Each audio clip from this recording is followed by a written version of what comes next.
Let me say first what a great pleasure it is to be here, and indeed a privilege, and it is for three reasons.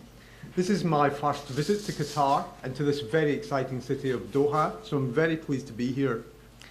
Secondly, this is the first in a series of these seminars, and since I'm giving the first lecture, I feel particularly privileged to do this.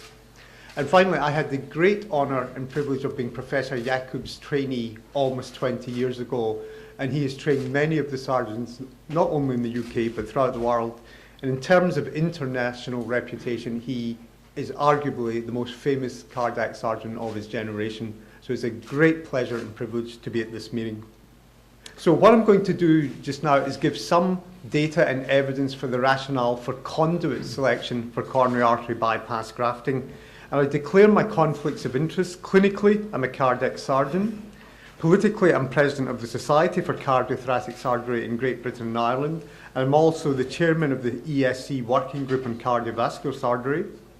I do have some commercial contracts, but none of them are really germane to this presentation, and I was one of the 25 ESC EACTS guideline writers, and I'll come back to that. And before I talk about conduits that we use for CABG, it is worth pointing out, and we will argue about it, the evidence subsequently, that CABG really is the best treatment for most patients with severe coronary artery disease. And if you look at the ESC EACTS guidelines for myocardial revascularization in 2010, it states that the indications for CABG versus PCI in stable patients with lesions suitable for both procedures and low predicted surgical mortality.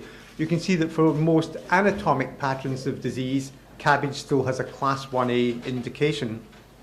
And it states in the most severe patterns of coronary disease, CABG appears to offer a survival advantage as well as a marked reduction in the need for repeat revascularization. And if we look at these figures, what we know is that today almost 80% of patients with three-vessel disease have a Class 1A indication for CABG, and almost 2/3 of patients with left main. And we'll talk about this a bit more in the subsequent debate. Now, although CABG is the best therapy for most severe coronary artery disease, it has two limitations. The first is the damaging effects of bypass. This is due to a combination of microemboli, flow abnormalities, the systemic inflammatory reaction syndrome.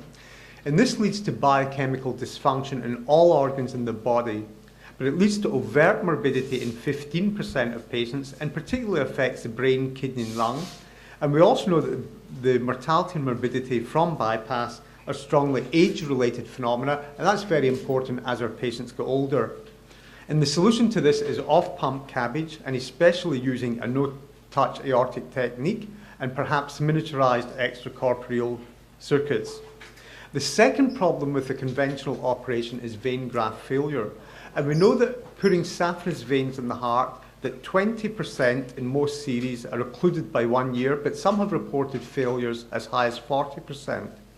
We know that by 10 years after the operation, 3/4 of vein grafts are either blocked or diseased. And this contributes to late mortality, recurrent angina, the need for repeat intervention.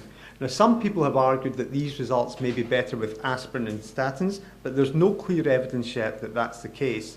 But the solution to this is the use of total arterial grafting. Now, when we put a vein graft in the heart, it remodels, and there are two distinct phases of remodeling. The first early pattern is dominated by shear-induced remodeling, and this leads to luminal enlargement or dilatation of the vein. And the second phase, the late phase, is dominated by wall tension-induced remodeling, and this leads to wall thickening and stiffening, a process known as intimal hyperplasia, and this is what contributes mainly to the eventual failure, late failure of most vein grafts. Now, this is a study we're currently doing in Oxford to try and reduce this problem. We're doing it in conjunction between Oxford and the Brompton Hospital, and what we're doing is placing these external stents on the outside of the vein graft. And this is the pattern you get. So you have this stent that prevents the vein from dilating, and there's very strong evidence from animal data that this significantly reduces the process of intimal hyperplasia. So we're hoping that we can demonstrate in the clinical setting that this will lead to a marked reduction in vein graft failure. Another consideration when you're harvesting veins is the difference in patencies between an open and an endoscopic technique. And apart from one small study, there are 4 fairly large studies with angiographic evidence, all showing significant reductions in vein graft patency with the endoscopic technique. Now, almost a quarter of a century ago now, this landmark paper was published by the Cleveland Clinic, and it was the use describing the benefit of a single internal mammary artery to the left anterior descending coronary artery. And it showed that 10 years after bypass, if you had an internal mammary artery on the LAD rather than vein graft, this significantly reduced the risk of death, myocardial infarction, recurrent angina, and the need for repeat surgery. And the authors attributed this to the fact that up to 95% of internal mammary arteries were still patent at 10 years, in comparison to 25 to 50% of vein grafts. And that benefit of the internal mammary artery at 1 decade has now indeed been shown to persist into the 2nd and 3rd decade of follow-up. And you could argue, if it wasn't for the internal mammary artery, there would probably be no coronary artery bypass grafting today. But this begs the question, if one internal mammary artery is better than none, are 2 internal mammary arteries better than 1? Now, it was previously asserted that the internal mammary artery had better patency than a vein graft to the LAD territory because vein grafts were disadvantaged by being placed to other coronary territories which had less favourable runoff. But this isn't the case. Here are 7 angiographic studies of the use of 2 internal mammary arteries placed to either the left or the right mammary being placed to left-sided coronary vessels. And if you look at the biggest series in the literature by Endo, they did 1,100 operations with 2 internal mammary arteries, and at 7 days, all the patients underwent repeat angiography, and the patency of both internal mammary arteries was 98%. Gleaner carried out a 6-month follow-up study of almost 300 patients, showing 97% patency of both internal mammary arteries, and Dion looked at 7 years in 161 patients who had undergone bilateral internal mammary arteries, and the patency rates were over 95% for both. So what we can say is that both internal mammary arteries have similar patency when used to left-sided coronary vessels. But then that begs the question, does this actually lead to a survival benefit? And my own group published this systematic review in the Lancet just over a decade ago now, identifying 4,500 patients with bilateral mammaries, 11,000 with single mammary arteries, and although these were not from randomized trials, the patients were matched for age, gender, LV function, and diabetes, because by themselves these 4 factors give an indication of likely longevity. And what you can see is that the hazard ratio for death was 0.8, which translates into a number needed to treat of 13 to 16 patients to prevent 1 death. Now, that seems quite powerful data, but if you actually look what's happening in the literature just now, fewer than 10% of patients in Europe and fewer than 5% in the United States of America actually receive bilateral IMA grafts. Recently, there's been a paper published now showing the patency of the right mammary up to 2 decades of follow-up, and this is by Brian Buxton's group and James Titoulis. And you can see again this pattern that if you place a left or right internal mammary artery to the LAD, the patency rates are equal, 95% at 10 years. And if you place them to the circumflex territory, slightly lower patencies, but still 90% for both. And if you then look at those patients who went out to angiography for whatever reason at 20 years of follow-up, you can see that the patency rates of the right internal mammary artery are still over 95%. This is a paper by Paul Kurlansky's group looking at the outcome of 2,400 single and 2,200 bilateral internal mammary arteries, both as an overall cohort and then in propensity matched patients, again showing this survival benefit with 2 internal mammary arteries. The respective 15-year survivals were 36% for a single mammary and 54% for bilateral mammaries, and at 25 years, 16% and 29% respectively. There's another potential advantage of using 2 internal mammary arteries, and that is to reduce the risk of stroke. If you look at a conventional bypass operation, it has 4 obligate maneuvers, and 3 of these involve aortic manipulation, and this is what predisposes to the risk of stroke from a bypass operation, manipulation of a diseased aorta. Now, if you do off-pump surgery using an internal mammary artery and veins, you can eliminate these three manoeuvres, but you still have the risk of stroke by using a side-biting clamp on the aorta. However, if you use two internal mammaries as composite grafts, you can totally eliminate this risk of stroke. So what we can say is that composite arterial grafts based on in situ bilateral IMAs eliminates the need for bypass and any aortic manipulation, thereby minimizing the risk of stroke. And these cartoons show you the types of pattern. This would be the conventional operation of a single mammary artery and two vein grafts in the aorta. Here are composite mammary arteries, the left and the right, with a radial artery to the aorta, and here are methods of revascularizing the heart just based on two internal mammary arteries. However, as I've said to you, fewer than 10% of patients in Europe and fewer than 5% in the United States get two mammary arteries. So we organised this trial, the arterial revascularization trial, in which we randomised 3,100 patients to single or bilateral IMA grafts. The primary outcome is 10-year survival. This was undertaken by 67 surgeons in 28 centres in 7 countries. And the striking thing are the results in terms of the 30-day mortality was 1.2% and the 1-year mortality 2.4%. The 1-year instance of stroke, MI, repeat revascularization, all under 2%. Now, if we look at these in a bit more detail between single and bilateral internal mammary arteries, we can see that at 30 days there is no difference in mortality, stroke, MI, or repeat revascularization, but there is a slight increase in the need for sternal wound reconstruction from 0.6 to 1.9%. But this was an all-comer trial, including diabetic patients, and we currently know that if we avoid doing this in diabetics, particularly when they're obese, the incidence of wound reconstruction is almost identical.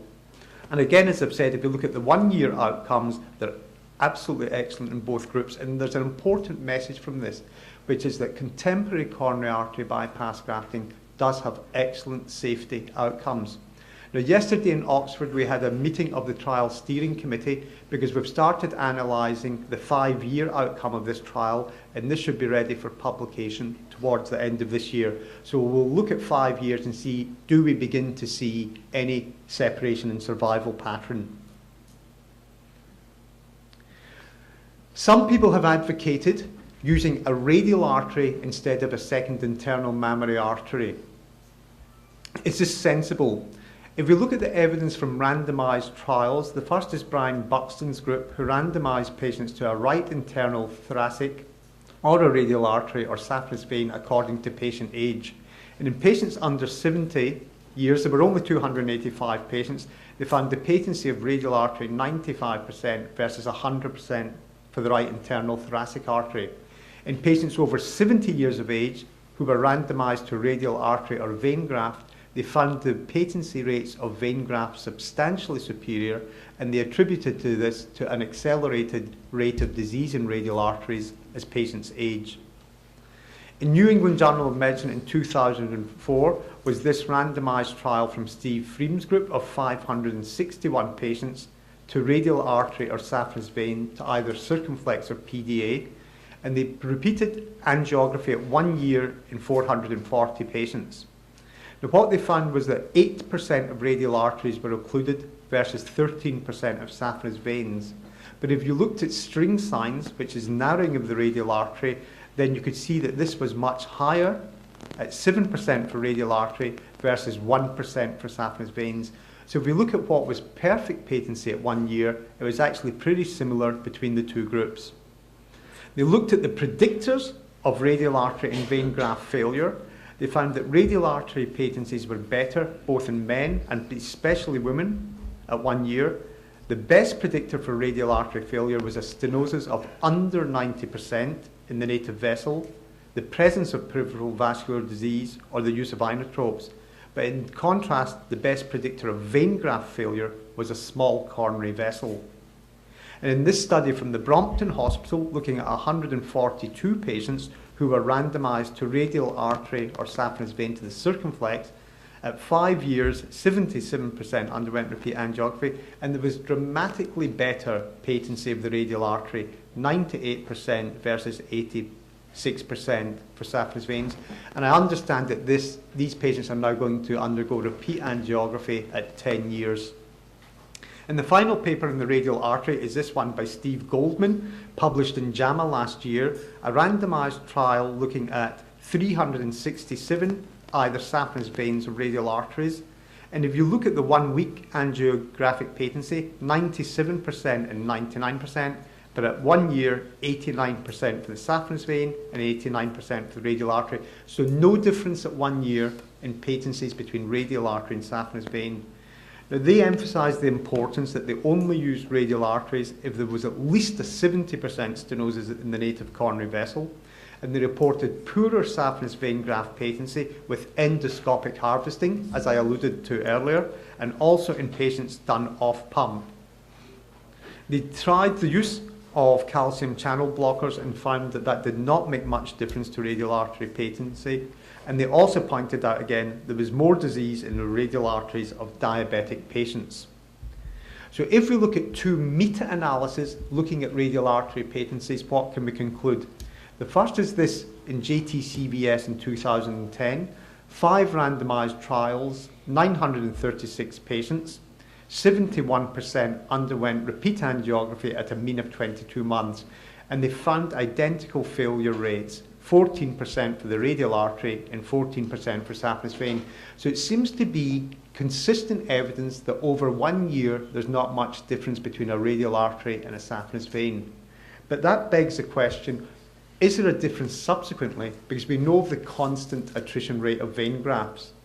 So here's a second meta-analysis, this time looking at over 40 years of history of radial artery versus veins, by Thomas Athanasiou in London. They looked at 35 studies with angiographic patency rates, and they looked at the odds ratio for radial artery patency versus saphenous vein.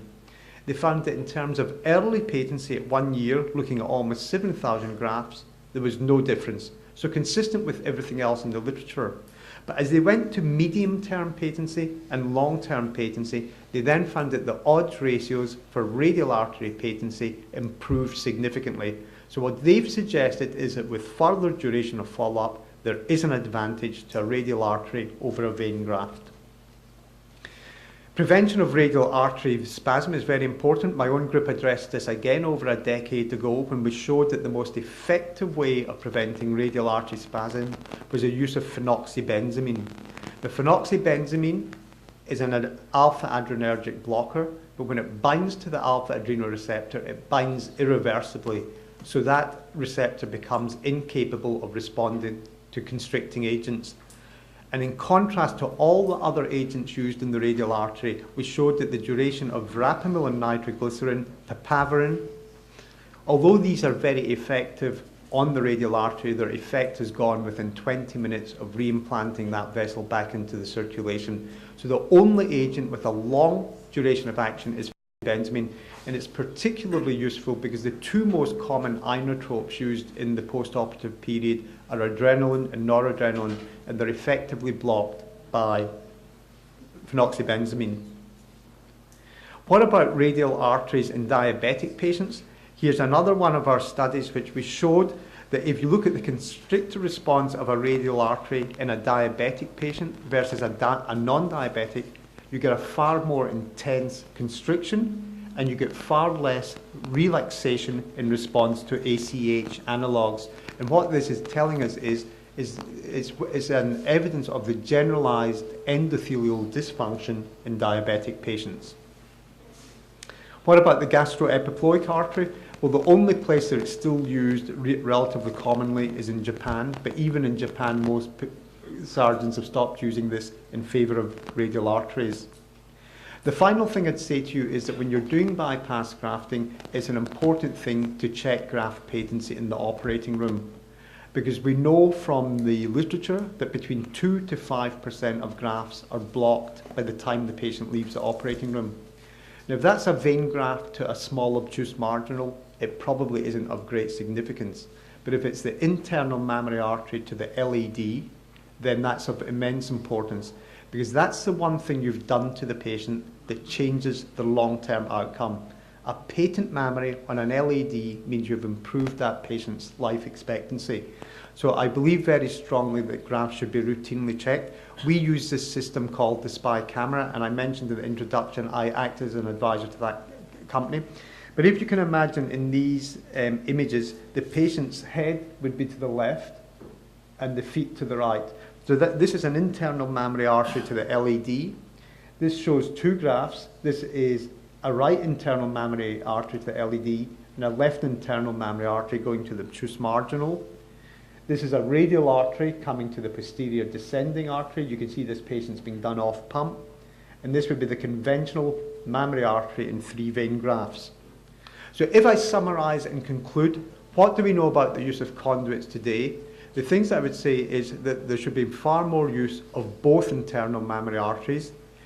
If you skeletonize the mammary arteries, this improves the technique and it reduces, in particular, wound problems. But the one time to avoid both internal mammary arteries is in the obese diabetic or the patient with chronic lung problems who may spend a long time in a ventilator. Secondly, if we consider using the radial artery as a third arterial graft, what we can say is that at 1 year there does not seem to be any difference in outcome in terms of patency between radial artery and saphenous vein, but with further duration of follow-up you begin to see an advantage of radial arteries. But it's absolutely crucial, 2 things to consider using the radial artery. You must only use it in a coronary artery with at least a 70% stenosis, some would say with at least a 90% stenosis, and attention to vasospasm prophylaxis is very important. Although I haven't addressed it in this particular talk, I would say that there should be more use of off-pump surgery. Even in the Syntax trial, which we'll talk about later, it was only 18%. And the benefits of op cabbage are greatest in the elderly and those at higher risk, and particularly when combined with a no-touch aortic technique. Finally, confirm graft patency before the patient leaves the operating room and prove that you really did do a great job. On that point, I'm going to conclude my talk. I'd like to thank the organisers, particularly Professor Sir Magda Jakob, for the great pleasure and privilege of inviting me, or me being here today. And finally, I'd like to thank you, the audience, for your attention. Thank you. Are we potentially competing for this valuable asset in your future surgery? It's a very good question. I guess you can say, however, you have 2 radial arteries, as long as you don't catheterize both of them. But I think the evidence is beginning to emerge now that with further follow-up, there is a real benefit to a radial artery over a vein graft. So that evidence has been hard to show so far, so people have not been too bothered about whether the radial artery has been catheterized by the cardiologist. But if the data from Goldman's group, if at 5 years and the 10-year Brompton data show superior patency of radial arteries, that would be an important consideration. Here, in fact, most of our patients are diabetic. I would say at least 50% of our surgical patients are diabetics. You need to define obesity. Is it just an overweight, overt obesity, or what? Because a lot of our patients fall into that group. So if you, in that case, then probably only a small percentage of patients will benefit from skeletonized technique and reduce or avoid the complications of taking bilateral IMA. So I just need your comment on this. Secondly, with regard to radial artery, a lot of our patients are from the Indian subcontinent. Probably you have an experience with them in UK. They have small arteries, very spastic. So I'm skeptical, and in fact, we started taking radial arteries a long time ago, but we abandoned this because we had several patients who had near arrest in the ICU. So then we abandoned the radial artery harvesting. So I just wanted you to answer. Two very good questions. So first, in terms of bilateral IMAs, I think your point is well made about what I mean by obesity. What I really mean by that is morbid obesity. I think for patients who are diabetics who are slim or just slightly overweight, I would have no hesitation in using 2 skeletonized mammaries. And it may be even more important in diabetics to do that because we know that they have more aggressive disease, we know that they have more endothelial dysfunction, and we know that they generally do not do as well with bypass as non-diabetic patients. So I think there's a lot of good pathophysiological reasons why you should try and use 2 internal mammary arteries, especially in diabetics, but not if they're morbidly obese and not if they have bad lungs. In terms of the radial artery, you make an excellent point.